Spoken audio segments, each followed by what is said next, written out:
ঈদের আগের দিন খলিফা উমরের রাদিয়াল্লাহু তাআলা আনহু স্ত্রী নিজ স্বামীকে বললেন, আমাদের জন্য ঈদের নতুন কাপড় না হলেও চলবে, কিন্তু ছোট বাচ্চাটি ঈদের নতুন কাপড়ের জন্য কাঁদছে। আরব জাহানের শাসক খলিফা উমর রাদিয়াল্লাহু তাআলা আনহু বললেন, আমার তো নতুন কাপড় কেনার সামর্থ্য নেই। পরে খলিফা উমররা তার অর্থমন্ত্রী আবু উবাইদা রাদিয়াল্লাহু তাআলা আনহুকে 1 মাসের অগ্রিম বেতন দেওয়ার জন্য চিঠি পাঠালেন। সমগ্র মুসলিম জাহানের খলিফা যিনি সেই সময় প্রায় অর্ধেক পৃথিবী শাসন করছেন, তার এ ধরনের চিঠি পেয়ে আবু উবাইদা রাদিয়াল্লাহু তাআলা আনহুর চোখে পানি এসে গেল।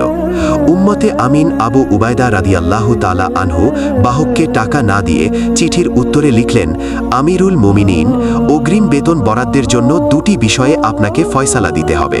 প্রথমত, আগামী মাস পর্যন্ত আপনি বেঁচে থাকবেন কিনা। দ্বিতীয়ত, বেঁচে থাকলেও দেশের জনসাধারণ আপনাকে সেই মেয়াদ পর্যন্ত খিলাফতের দায়িত্বে বহাল রাখবে কিনা। চিঠি পাঠ করে খলিফা উমর রাদিয়াল্লাহু তাআলা আনহু কোনো প্রতিউত্তর তো করলেনই না, বরং এত কেঁদেছেন যে তার চোখের পানিতে দাড়ি ভিজে গেল, আর হাত তুলে আবু উবাইদার রার জন্য দোয়া করলেন, একজন যোগ্য অর্থমন্ত্রী নির্বাচিত করতে পেরেছেন ভেবে। অথচ এখন একটি গ্রামের মেম্বার হলেই কোটিপতি হয়ে যায়, মসজিদের ফান্ডই নয় করে, মাজারে দান করা মুরিদদের কোটি টাকার কোনো হিসাব থাকে না, 6,000 টাকা বেতনে চাকরি করে, বউকে 50,000 টাকা দামের শাড়ি উপহার দেয়।